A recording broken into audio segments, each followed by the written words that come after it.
I'm Sidney Ayers, the author of the snarky paranormal romance Demons Prefer Blondes, which is available now through Sourcebooks Casablanca, and the sequel, Demons Like It Hot, which will be available in December.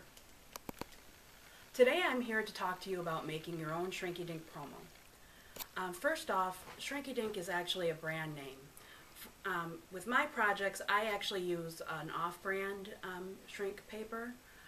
I use Graphics Art, and that's Grafix, and it's inkjet shrink film, and I use the white color. The reason I use this is you can print on both sides, where you can't do that with the Shrinky Dink. It's 8.5 by 11 size, so it fits in your printer better. The Shrinky Dink is only 8 by 10. It costs less, and you can also buy it in bulk, which actually saves you more money. So today I'm going to show you how to make these little items. And the thing that's neat about these is they're actually nail files. So go ahead, sit back, and enjoy this informative video that I put together with instructions on how to correctly print your Shrinky Dinks.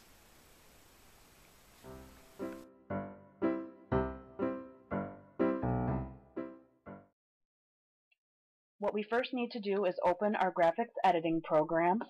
In this case, I'm using GIMP, which is a free open source program that you can download. And go ahead and maximize your work area. When you click File, you can either click on New to start a new document, or click on Open to open an existing document. In this case, we're going to open a recent document of nail file pattern. And then your file should load up there. Left click on the layer that has your artwork. It'll turn blue when it's selected. And what we need to do now is lower the opacity. When you bake your Shrinky Dinks, they darken. So if you don't lower this opacity, all your colors are going to bleed together. According to the instructions on the papers that I use, you want to go about half, so 50%.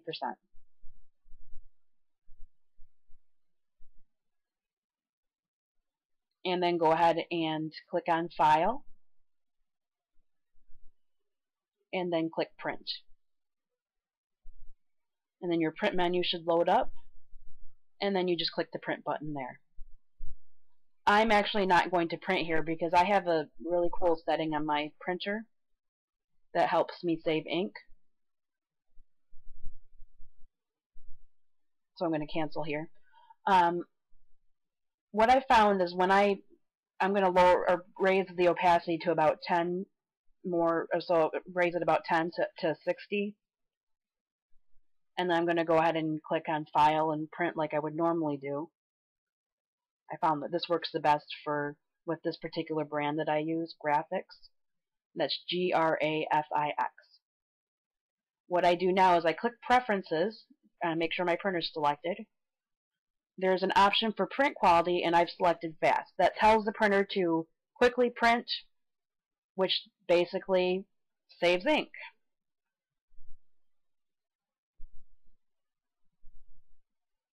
And go ahead and click on OK to save those settings. And then you can click Print. Now, granted everything is hooked up and connected correctly, your document should now be printing.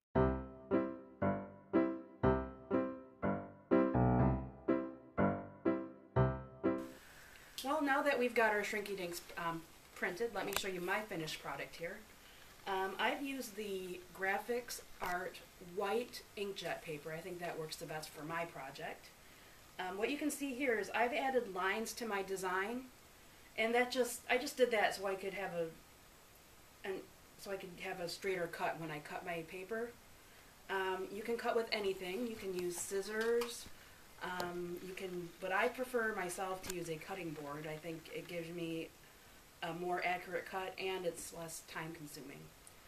This is the Fisker's guillotine model because it goes up and down like a guillotine. It is on the pricey side, but there are cheaper cutters out there that you can find. So I'm going to go ahead and make my first cut. I like to cut it in half first. That helps me keep everything straight. So here I go. I've made my first cut. And I will come back to you all when I have everything all cut.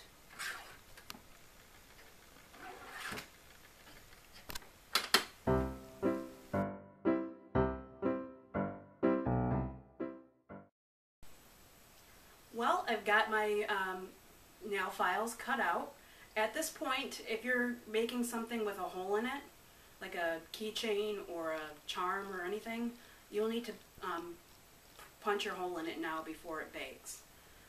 You want to use a hole punch that is actually larger than the hole that you want to end up with, because not only does the Shrinky Dink shrink, the hole will also shrink with it.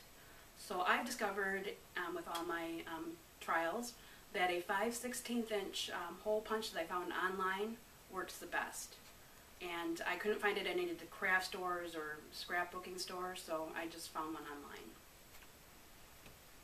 So I'm now ready to bake my Shrinky Dinks. I've preheated my oven to 300 degrees. And the instructions actually give us a different temperature. I just discovered that 300 works the best for me and my project. It also gives you a different time, and I use a different time as well. You want to make sure that your Shrinky Dink is lined with parchment paper, or your pan is lined with parchment paper. You don't want to use wax paper because your oven will catch on fire because the wax will melt. So parchment paper only. So I'm now ready to put these in the oven.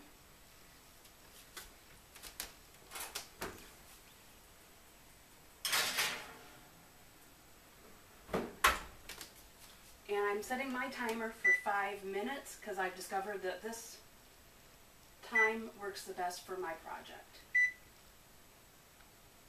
So I will see you in 5 minutes.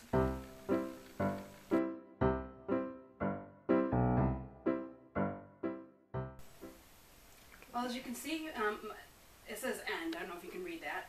That means it's done. So I'm going to clear out my kitchen timer and take out my Shrinky Dinks. I'm using caution here with a...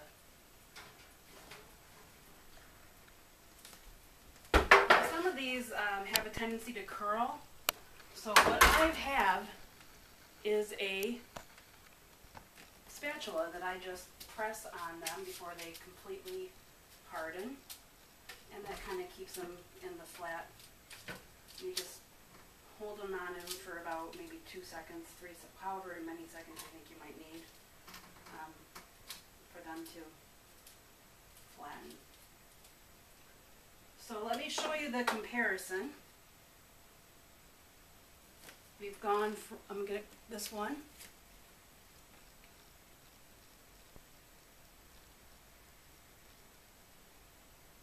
So you can see how it's darkened in color. I'm going to let these cool, and then I'll show you the final procedure for making Shrinky Dinks nail files.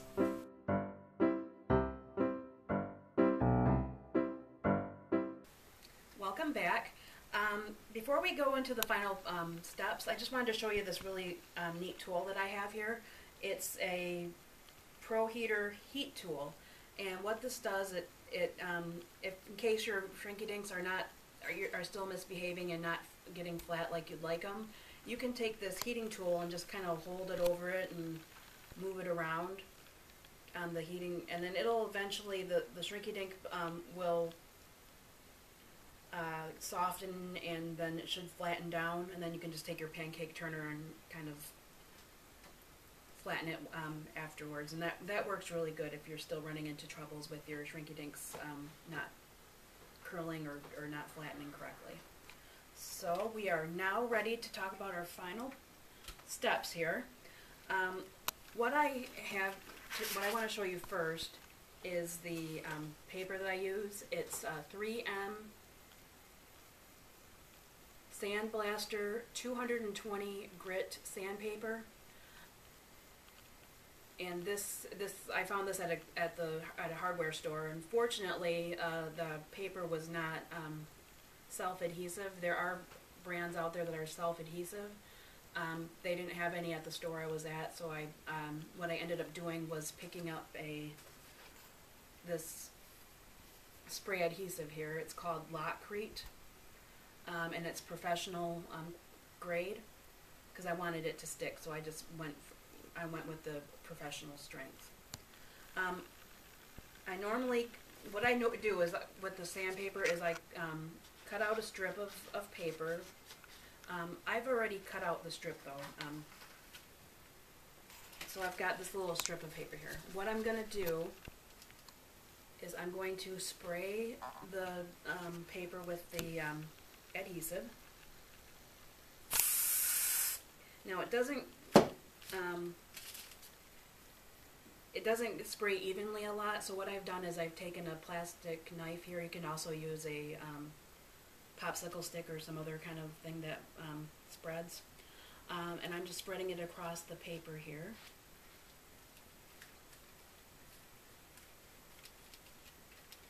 And if your fingers get sticky, it's easy to wash it off. Or when it dries, you can just peel it off too. It's pretty easy to clean up. So I'm going to stick the paper on here. I'm going to keep my fingers on these so they stay hard, or so they adhere to the paper. Adding a little bit of pressure helps.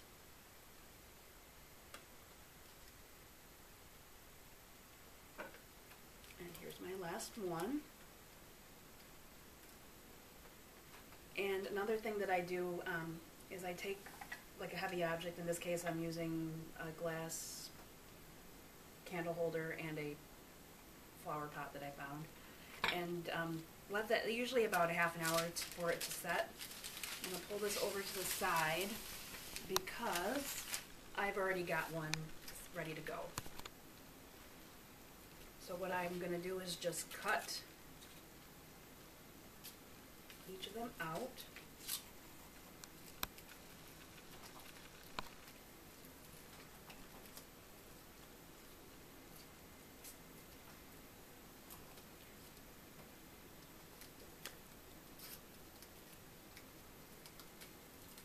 Sometimes they don't like to stick all that good, if you can tell by this one.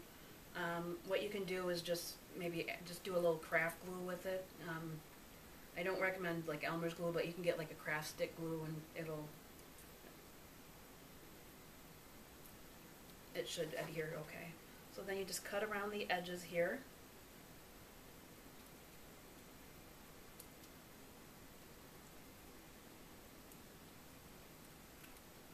And we have a nail file. Easy peasy.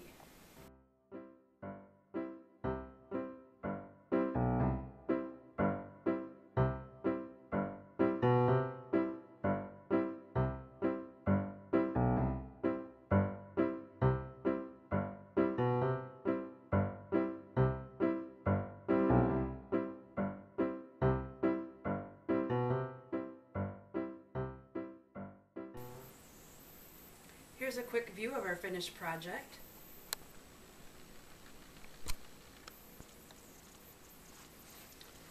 And I just want to take this time to thank you for watching the presentation today. If you have any questions, comments, or any suggestions, please email me at Sidney@SidneyAyers.com.